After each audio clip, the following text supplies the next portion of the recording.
Yes, Maharaj, we are ready. Hare Krishna, my dear devotees, all glories to Srila Prabhupada, Ki Jai, and today we're hearing from Bhagavad Gita as it is by His Divine Grace, A.C. Bhaktivedanta Swami Prabhupada, chapter 8, text number 28. And this verse says, Vede Suryagne Sutapasya Chaiva Dane Suyat Punya Phalam Pradishtam Adyeti Tat Sarvamidam Viditva Yogi Param Stanam Upayati Chadyam. A person who accepts the path of devotional service is not bereft of the results derived from studying the Vedas, performing austere sacrifices, giving charity, or pursuing philosophical and fruitive activities. Simply by performing devotional service, he attains all these, and at the end, he reaches the supreme eternal abode. So therefore, instead of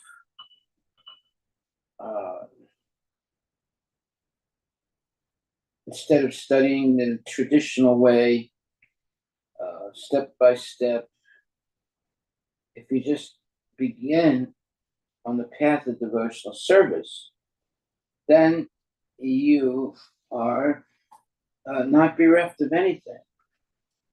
And you have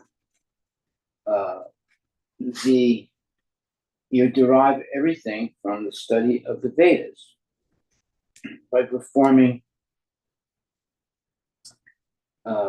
So simply by performing devotional service, the devotee attains all the different pursuits, philosophical pursuits, fruitive activities, giving charity, austerity, sacrifices, study of the Vedas. The devotee does not be bereft of any of those things by following Krishna consciousness and devotional service. Thus, the devotee attains all the different goals, and at the end, he reaches the supreme eternal abode. Purport by His Divine Grace, A.C. Bhaktivedanta Swami Prabhupada. This verse is the summation, meaning the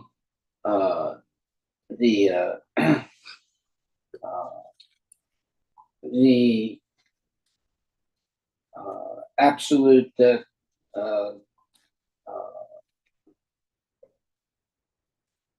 absolute understanding of the whole 7th and 8th chapters, which particularly deal with Krishna consciousness and devotional service.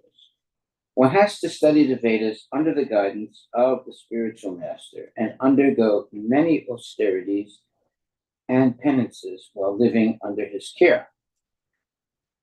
A brahmachari has to live in the home of the spiritual master just like a servant, and he must beg alms from door to door and bring them to the spiritual master. He takes food only under the master's order, and if the master neglects to call the student for food that day, the student fasts. These are some of the Vedic principles for observing brahmacharya. After the student studies the Vedas under the master for a period of 5 to 20 years, he may become a man of perfect character. Study of the Vedas is not meant for the recreation of armchair speculators, but for the formation of character. After this training, the brahmachari is allowed to enter into household life and marry. When he is a householder, he has to perform many sacrifices so that he may achieve further enlightenment. He must also give charity according to the country, time, and candidates, discriminating among charity in goodness, in passion, and in ignorance, as described in Bhagavad Gita.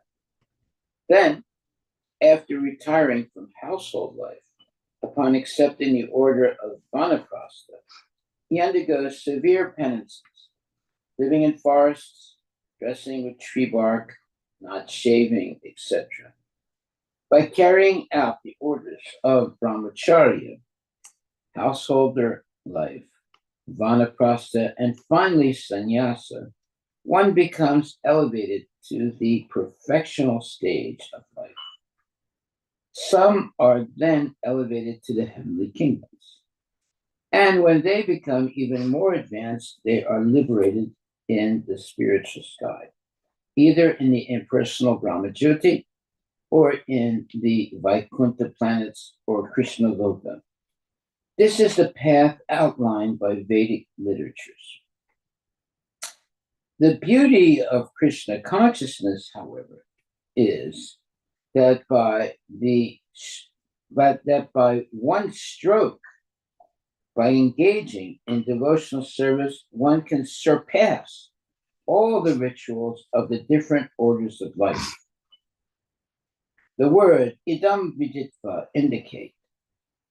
The words idam viditva indicate that one should understand the instructions given by Sri Krishna in this chapter and the 7th chapter of Bhagavad Gita. One should try to understand these chapters not by scholarship or mental speculation, but by hearing them in association with devotees. Chapters 7 through 12 are the essence of Bhagavad Gita. The first 6 and the last 6 chapters are like coverings for the middle 6 chapters, which are especially protected by the Lord.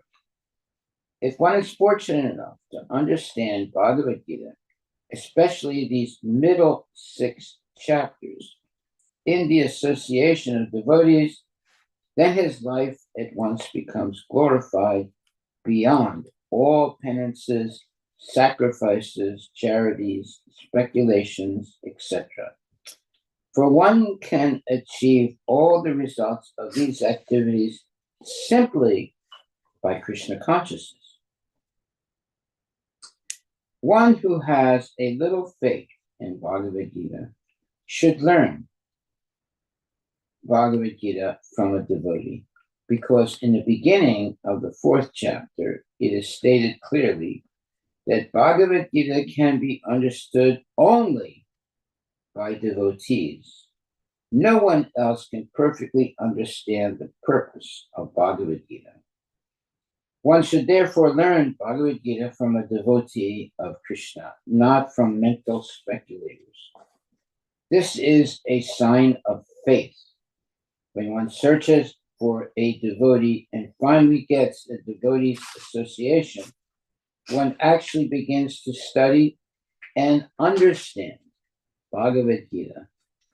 By advancement in the association of the devotee, one is placed in devotional service, and this service dispels all one's misgivings about Krishna or God and Krishna's activities, form, pastimes, name, and other features. After these misgivings have been perfectly cleared away, one becomes fixed in one's study. Then one relishes the study of Bhagavad Gita and attains the state of feeling always Krishna conscious. In the advanced stage, one falls completely in love with Krishna. This highest perfectional stage of life enables the devotee to be transferred to Krishna's abode in the spiritual sky, Goloka Vrindavana, where the devotee becomes eternally happy. Thus end the Bhaktivedanta purports to the 8th chapter of the Srimad Bhagavad Gita in the matter of attaining the Supreme. Okay, so basically, this text 28 is teaching how to study Bhagavad Gita and also how to develop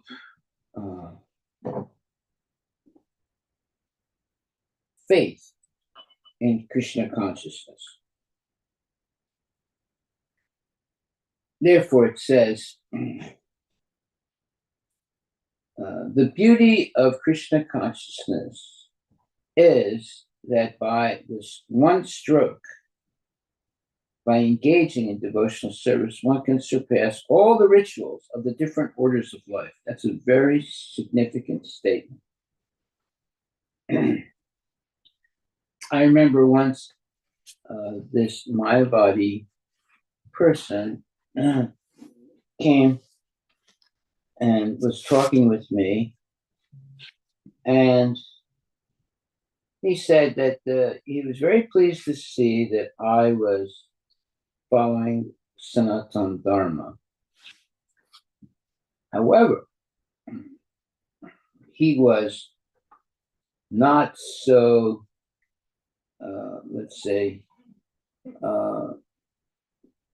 not so interested in the way I was engaging in devotional service. Well, what was it that he was not so, let's say, interested in? Well, it was following Prabhupada's program, chanting Hare Krishna, Mahamantra always, and hearing lectures given by genuine devotees on Bhagavad Gita, Srimad Bhagavatam, and going on Sankirtan, and engaging in acts of devotional service and so forth. He wasn't so, and especially going on Sankirtan, he didn't think that that was a very, let's say, important thing to do. However, Prabhupada says here, the beauty of Krishna consciousness, however, is that by one stroke, by engaging in devotional service, one can surpass all the rituals of the different orders of life. Well, this man that was not so, let's say, pleased by the way I was following Krishna consciousness, is because he thought that I was not following all the rituals of the different orders of life. And, but basically I told him, I said, look, my Guru Dev, His Divine Grace, A.C. Bhaktivedanta Swami Prabhupada, has taught me and his devotees to chant the Hare Krishna Maha Mantra as much as we can. And the mantra should always be in our mind, and we should always chant it out loud also, and engage in devotional service, and teaching others to chant Hare Krishna and worshiping the deities, etc. So he didn't seem to be very, let's say, interested in that. He was more interested in studying the Shastras, and definitely was not interested in going out on Sankirtan and preaching and so forth. So here we have the problem, the dilemma of what might be called traditional Vedic following and Krishna consciousness following of the Vedas. It's the same Veda, right? But the emphasis is different. The whole purpose of studying the Vedas for devotees is to develop love and devotion for Krishna. But for the Mayavadis and for the scholars and so forth, it's to attain certain goals of knowledge or developing the ability to engage in polemics and so forth. So that's not the purpose that Krishna conscious devotees engage in. The devotees engage in pure devotional service meant to please Krishna. And they're not so interested in polemics, meaning getting into arguments about philosophical points, nor are they interested in becoming famous due to their knowledge of the Shastras and so forth. We don't ignore the Shastras, but the whole idea of Shastra is to become a genuine devotee of the Lord. And that means that the real purpose of the Shastra is to convince us to be always engaged in devotional service. It's not to become famous. It's not to become a Mahant who is, can recite so many different mantras. Actually, there's only one mantra that can be chanted correctly in Kali Yuga, and that is the Hare Krishna Maha Mantra. No one can actually chant all the other mantras correctly. That's why Prabhupada did not insist that we chant all these other mantras.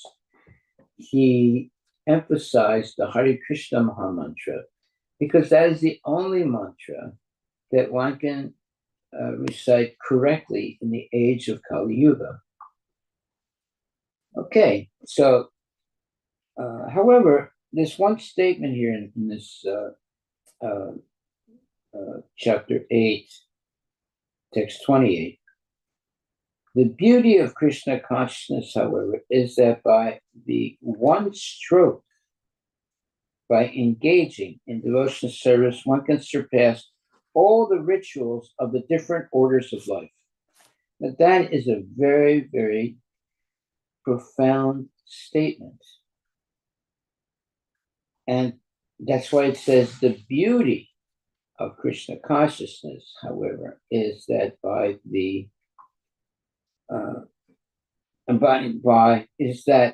one stroke, by engaging in devotional service, one can surpass all the rituals of the different orders of life. So, engaging in devotional service, one can surpass all the rituals of the different orders of life. However, this engaging in devotional service is not a one-time thing, it's a lifetime thing. Now, the people who are studying let's say the different mantras and things like that, that is not exactly the same as engaging in devotional service. Why do I say that?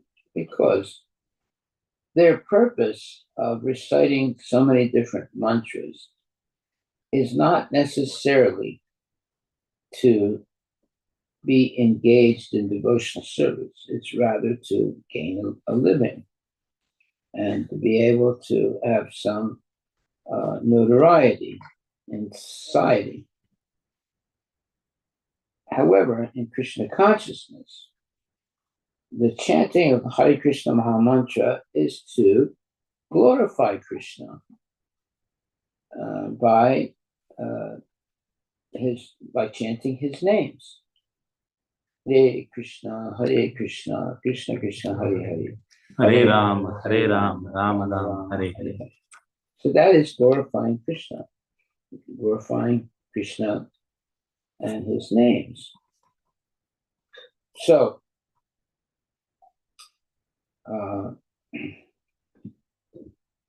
in this purport, it says, the words idam vidva indicate that one should understand the instructions given by Sri Krishna in this chapter and the 7th chapter of Bhagavad Gita.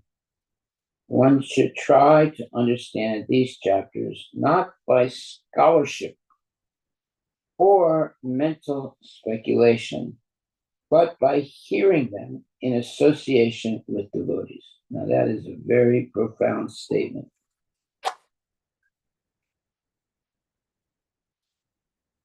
We're not supposed to study these chapters by scholarship or mental speculation. Rather, by hearing the different mantras in association with devotees, because in the association of devotees, there can be discussion, there can be questions, and there can be answers. And the purpose is to develop more and more serious performance of devotional service. It's not to become more and more academically famous. It's to become more and more dedicated to serving the Lord with love and devotion. There's a major difference. So one should try to understand these chapters not by scholarship or mental speculation, but by hearing them in association with devotees. And of course, in association with devotees, there can be discussions, there can be answers, there can be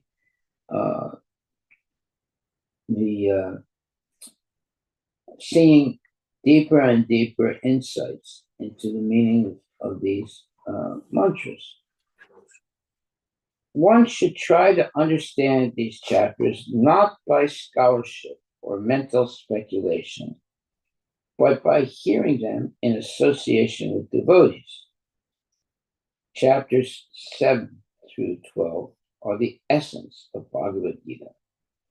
The first 6 and last 6 chapters are like coverings for the middle 6 chapters, which are especially protected by the Lord.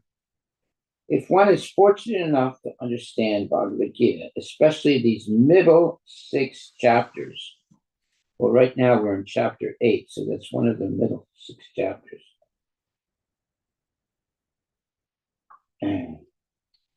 If one is fortunate enough to understand Bhagavad Gita, especially these middle 6 chapters, in the association of devotees, then his life at once becomes glorified beyond all penances, sacrifices, charities, speculations, etc.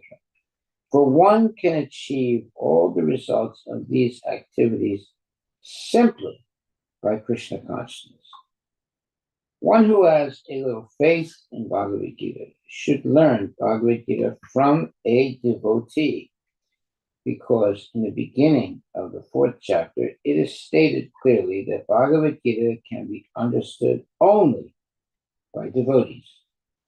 No one else can perfectly understand the purpose of Bhagavad Gita. One should therefore learn Bhagavad Gita from a devotee of Krishna, not from mental speculators. This is a sign of faith. When one searches for a devotee and finally gets a devotee's association, one actually begins to study and understand Bhagavad Gita.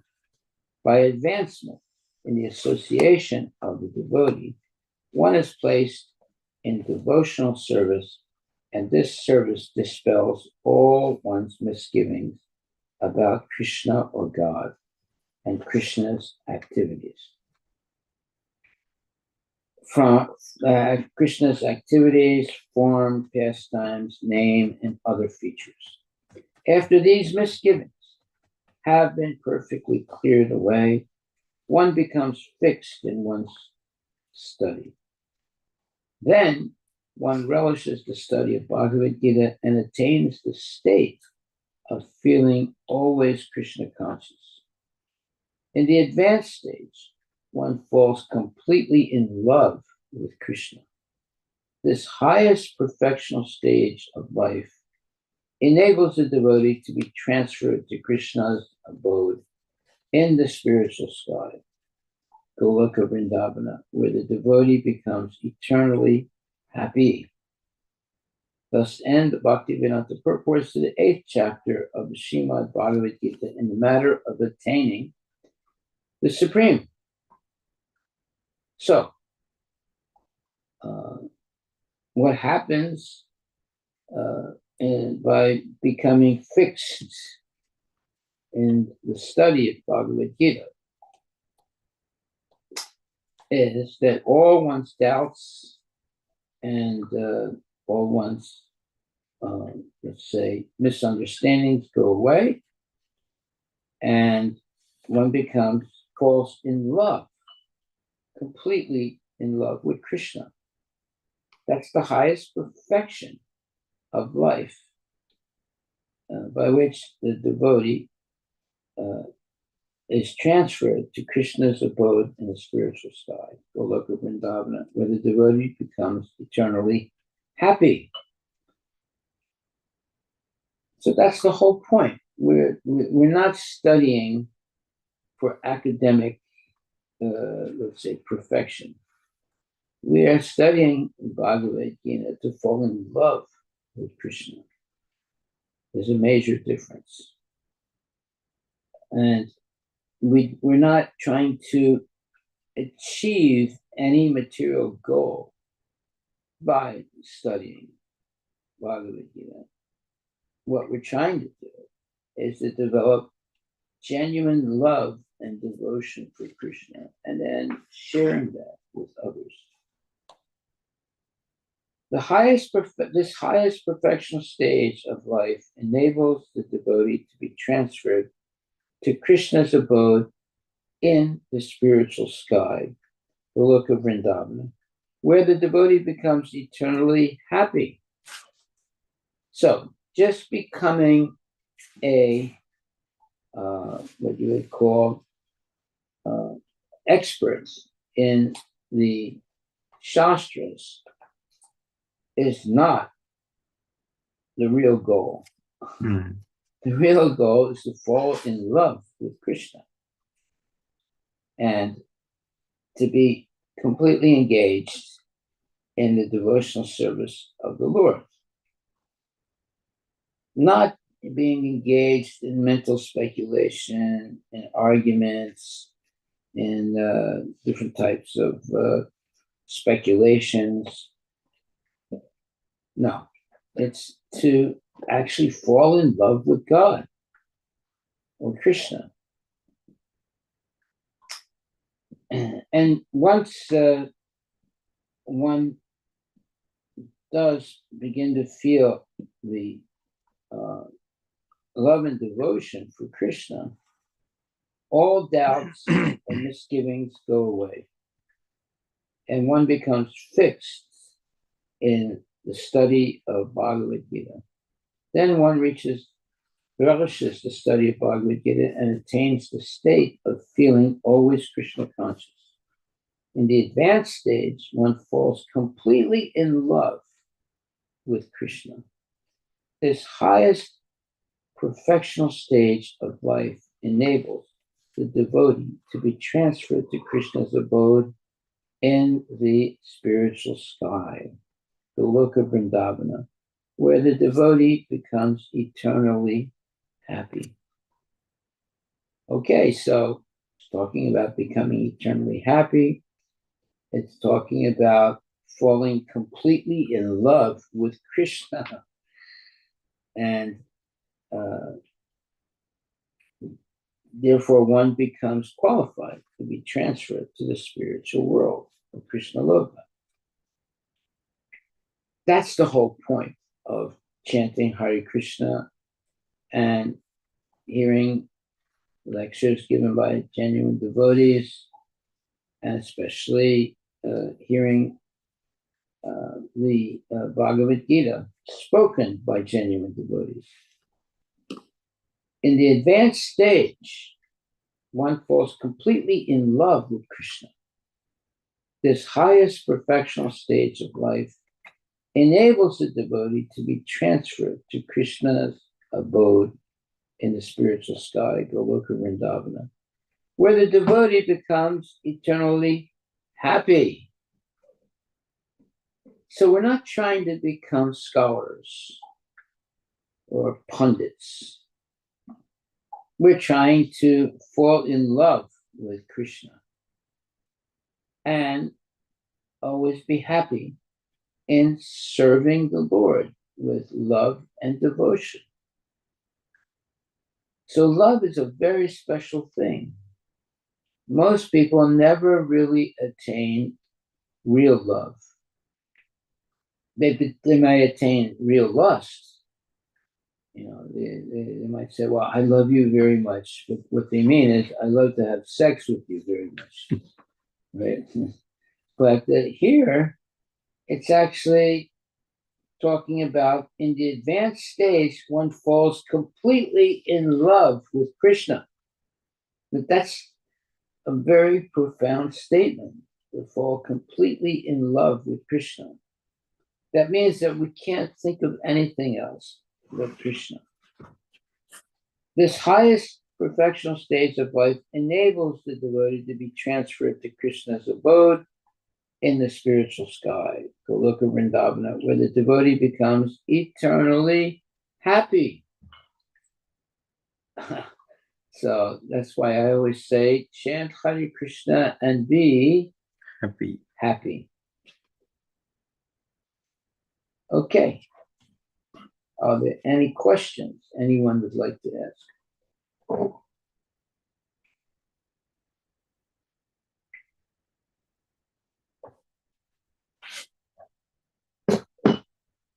Any questions, comments, etc.? Hare Krishna. Haribo, Mataji, go right ahead, please. Dandavat Pranam. Prabhuji, can I ask a question which is not relevant to this topic, but something about Krishna Prasad? Go right ahead, Mataji. So, recently I just heard one Mataji telling me that supposing if a sinner comes to the temple and donates his money earned through wrong means, Wait a and minute. Go, start again. supposing if we eat prasad, which is donated by a person who has earned money in wrong ways, so we are also taking some of his karmas. So it is not good to eat prasad. That's what she was saying. She doesn't go to the temple to eat prasad because she's scared of having the karma of people who are donating money which are earned through wrong means.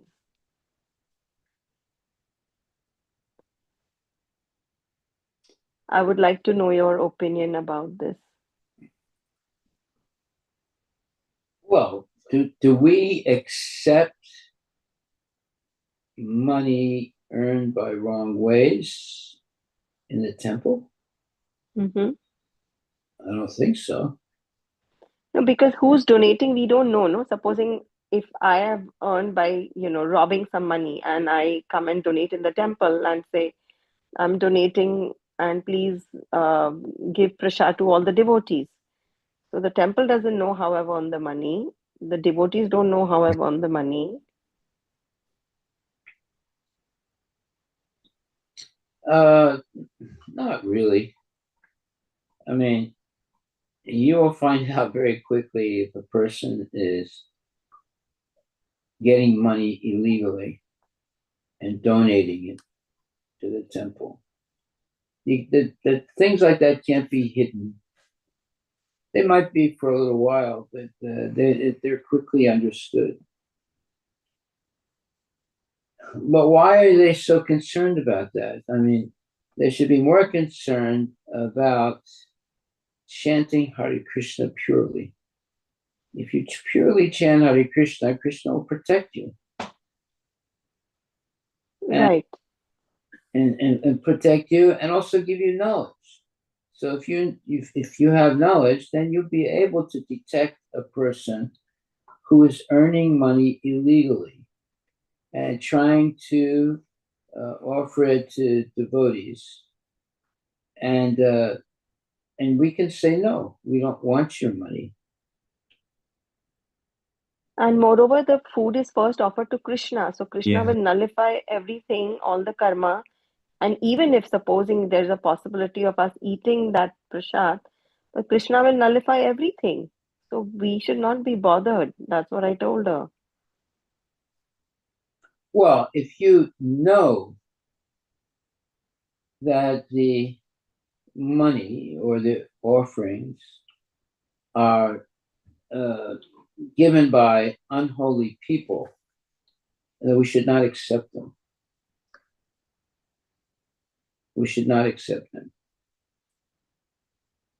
And if you don't know and you accept them, well, you will find out sooner or later that those people giving not the prasad but the money are not holy people, and you can refuse to take their offerings.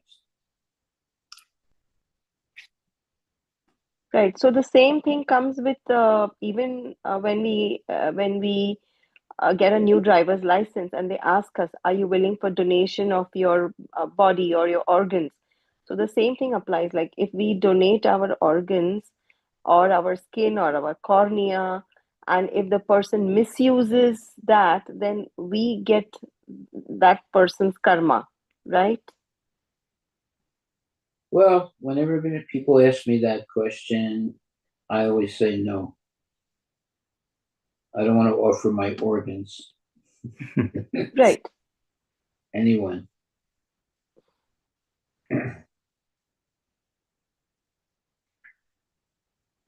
You don't say yes. You can say no. You know, the good thing is that our organs do not get corrupted by not giving them out to anybody else, because you are, the body of a devotee is a sacred thing. You don't just give it out to anybody. Right? So we have to protect our body and mind and always keep it engaged in Krishna's service. We're not going to give it so somebody else can prolong their life a little longer and have more sense gratification. That's not a good thing to do. The bodies of a devotee are very special, right? I mean, would we give body parts of Prabhupada to XYZ to be used for sense gratification? Absolutely not. So, the devotee's body is a sacred thing. If the devotee is always following Krishna consciousness, it's sacred. And it should not be given for medical experimentation or this or that. The body of a genuine devotee is sanctified and should be protected. We shouldn't be fooled by mundane concepts. Just like some people say, well, when I die, I'm offering my body for scientific research. Well, okay, fine if you want to do that, sir or lady, but that's because they haven't used their body in the service of Krishna. So they think that offering their body parts for scientific research is a good thing to do. But actually, a devotee would never offer their body for scientific research because the body is a sacred thing and it should be used in the service of Krishna only.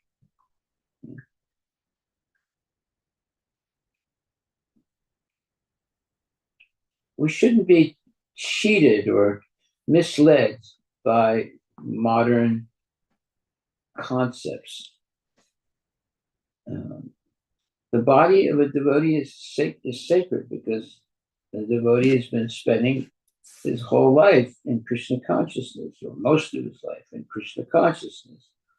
So it's not something that you can use like as if it's a ordinary thing. The body of a devotee that's always been engaged in Krishna consciousness is sacred. It should not be misused.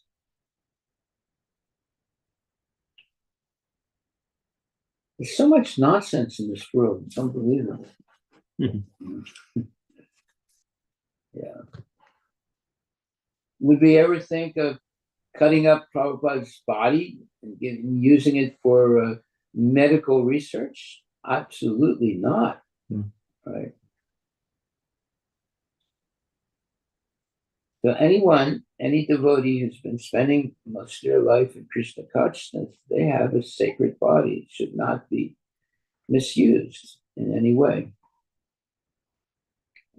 It should be protected. Okay, so Thank you, Maharaj. Thank you. Hare Krishna. Hare Krishna. Our takeaway today is the following.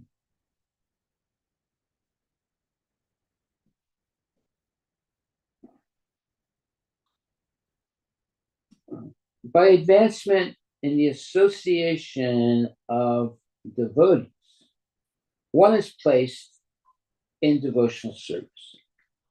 And this service dispels all one's misgivings about Krishna or God and Krishna's activities, form, pastimes, name, and other features.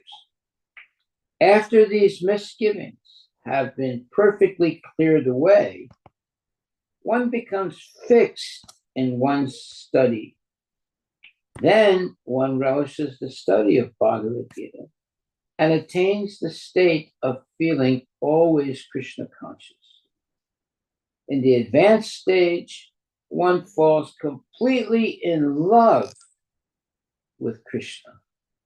This highest perfectional stage of life enables the devotee to be transferred to Krishna's abode in the spiritual sky, Goloka Vrindavana, where the devotee becomes eternally happy.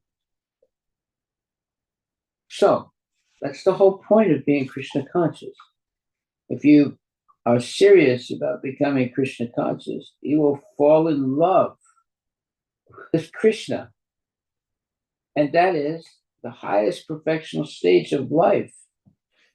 And it enables the devotee to be transferred to Krishna's abode in the spiritual sky, Goloka Vrindavana, where the devotee becomes eternally happy in the association of Krishna. So, our real goal is to fall in love with Krishna.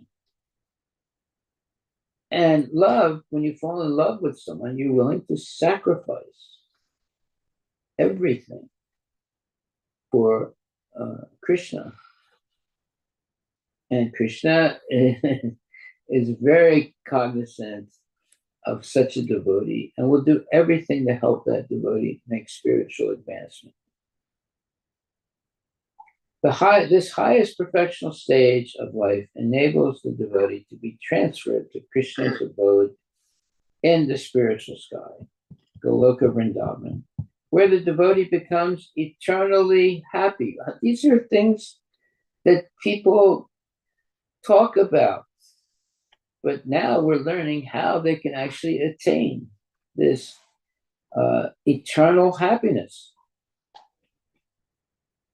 Obviously, that should be everybody's desire, to become eternally happy in Krishna consciousness, chanting, dancing, feasting, loving, surrendering. And in the advanced stage of Krishna consciousness, one falls completely in love with Krishna. That's a wonderful statement. Falling completely in love with Krishna.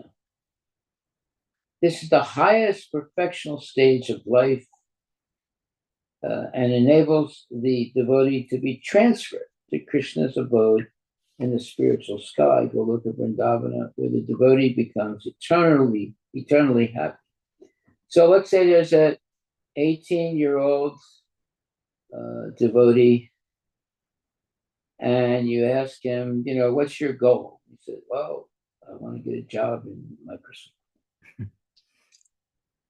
No, that's not your goal. That's your way of making some money. But what is your real goal in life? It's not working for, Elon Musk or someone like that. What's the real goal? The highest perfectional stage of life is falling in love completely with Krishna. That should be the goal of this 18-year-old devotee boy or girl. You fall in love with Krishna eternally and be happy. This highest perfectional stage of life enables the devotee to be transferred to Krishna's abode in the spiritual sky, Goloka Vrindavana, where the devotee becomes eternally happy. So you're not going to be eternally happy by getting a job in Microsoft. You're not going to be eternally happy by being a CEO of a company. You see, we don't really understand what is real success in life. And especially, we're not really teaching our kids to understand what it means to be successful in life. They think what it means to be successful in life is to be someone like Elon Musk, have a lot of money and cars and business. No, that's not success. That's just a way of earning a living. Real success is falling in love with Krishna and acting always as the completely surrendered devotee of the Lord. That's real success. In the advanced stage, one falls completely in love with Krishna. This highest perfectional stage of life enables the devotee to be transferred to Krishna's abode in the spiritual sky, Goloka Vrindavana, where the devotee becomes eternally happy. So now, my dear devotees, listening to this lecture tonight, if you have a teenager at home, sit down with your teenager and read the chapter 8 and verse number 28, and especially the last couple of last couple of lines of that, and understand and help your child to understand what is the real purpose of life. It is that by advancement in the association of the devotee one is placed in devotional service. And this service dispels all one's misgivings about Krishna or God and Krishna's activities, form, pastimes, name, and other features. After these misgivings have been perfectly cleared away, one becomes fixed in one's study.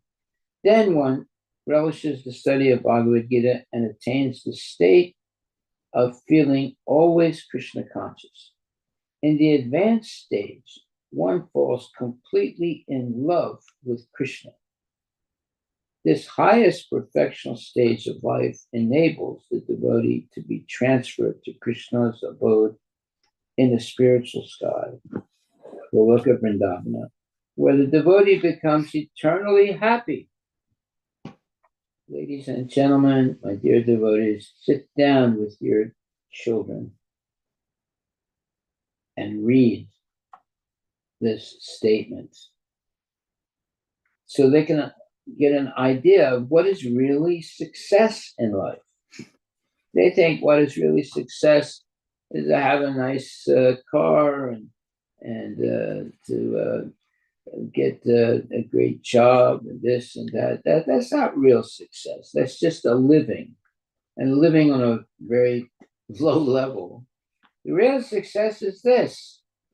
In the advanced stage, one falls completely in love with Krishna. This highest perfectional stage of life enables the devotee to be transferred to Krishna's abode in the spiritual sky, Goloka Vrindavana, where the devotee becomes eternally happy. That is the real purpose of life. Eternally happy.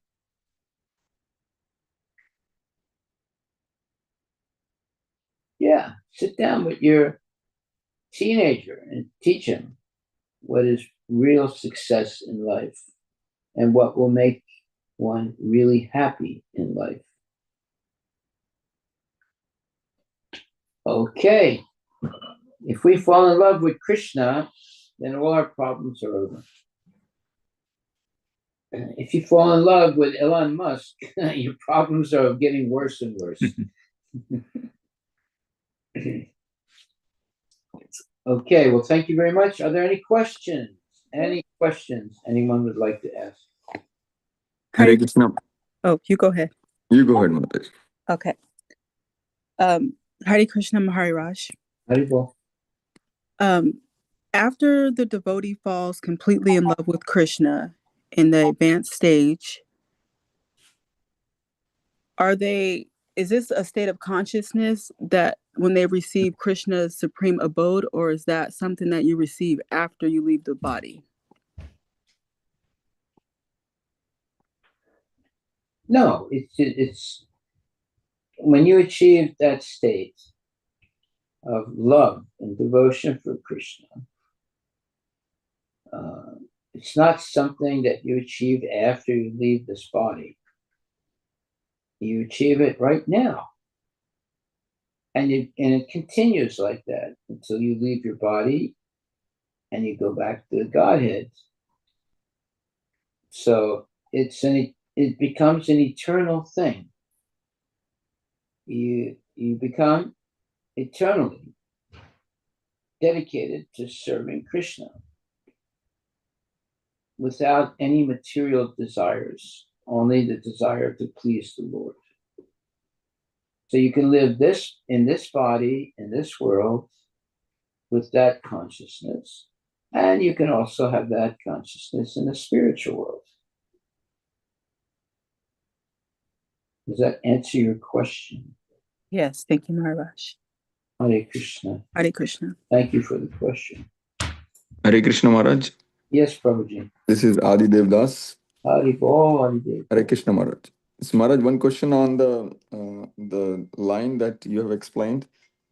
The beauty of Krishna consciousness, however, is that by one stroke, by engaging in devotion service, one can surpass all the rituals of different orders of life. What is your question? My question, Maharaj, if you can share more detail, what are those rituals of different orders of life, like in brahmachari and or householder. Those are optional or can be surpassed by devotion service. Some more detail on those rituals. Yeah, by engaging in devotional service, one can surpass all the rituals of the different orders of life.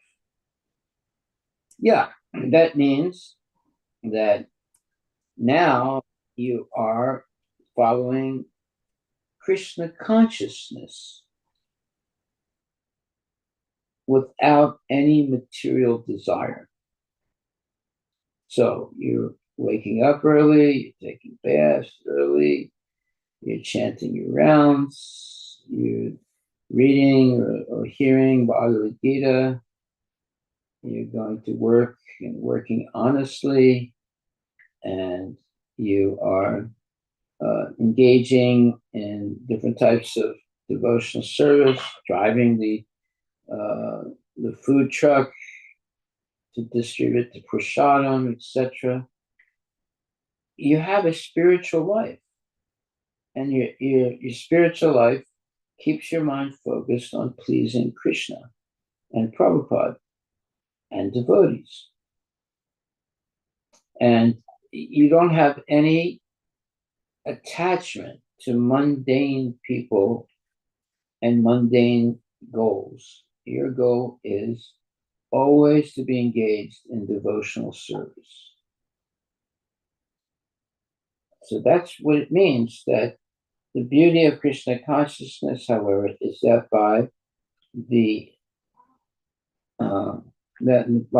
one stroke, by engaging in devotional service, one can surpass all the rituals of the different orders of life. So, once you become determined to be a devotee and follow Srila Prabhupada's instructions strictly, you surpass all the rituals of the different orders of life. Like, for example, let's say some member of your family dies, and a pundit says that you shouldn't chant Hare Krishna, you shouldn't do any spiritual activities for 1 month.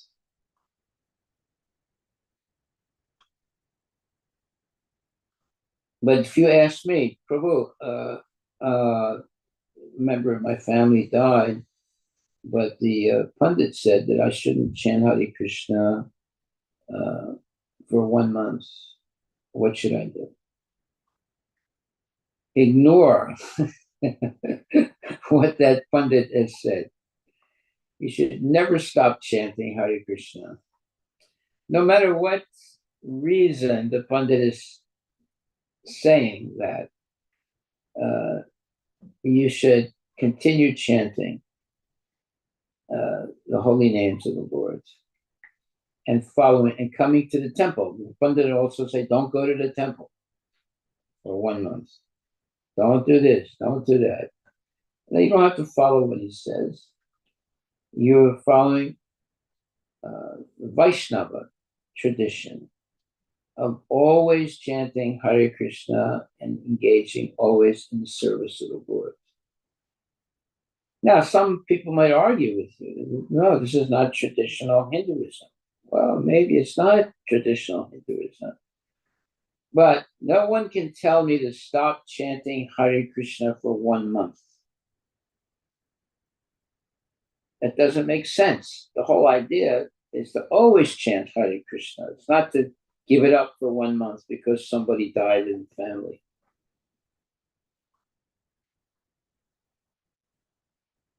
And also, they'll say, well, don't go to the temple for 1 month.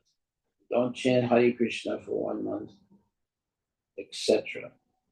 No, I'm going to chant. I'm going to go to the temple. And I'm not going to stop following the regulative principles. That might be something that Hindus do, but I'm not a Hindu either. I'm a follower of Krishna, the Supreme Personality of Godhead. Hare Krishna, Krishna Krishna, Hare Hare, Hare Rama, Ram Ram, Hare Hare. The Pandit will tell you, don't chant for 1 month. No, why should I stop chanting? Well, you're contaminated because a member of your family died. Wow. If I chant Hare Krishna, I can purify the person that died, right? So these are problems, these are questions, these are real issues in life. The Hindus have their different, disciplines, but Krishna consciousness has its own disciplines also. And they're not necessarily the same sometimes. So we should never stop chanting Hare Krishna. We should never stop going to the temple. We should never stop eating prasadam.